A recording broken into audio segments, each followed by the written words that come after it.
الرحيم. waxaan joognaa magaalada Dar es Salaam oo ka tirsan degmada Galdogob.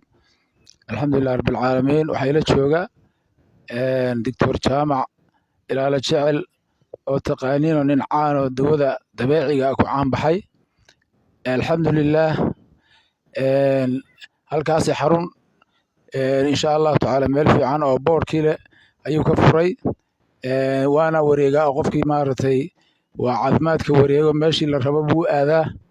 alxamdulillaah dibadii daaqilba dadka Soomaaliyeed waxaa ugu baaqaynaa inay ka faa'iidaystaan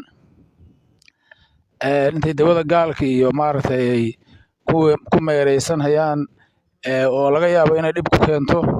dawaan dhibna ku keenayna dalkoodii ka baxday khibrad iyo aqoonna loo leeyahay oo wanaagsan oo wax dhibaataana lahayn caafimaadkeeduna maasha Allah uu yahay oo anagu soo tijaabinay ayaa meesha inooga furan. marka dadka Soomaaliyeed meel kasta joogaan dibadda daaqil waxaan ugu baaqaynaa inay tijaabiyaan. anagu waanu tijaabinay oo ay ka faa'iidaystaan. alxamdulillaah ilaahay baan uga mahadnaqaynaa. ilaahayga noo baray nin Soomaali ah oo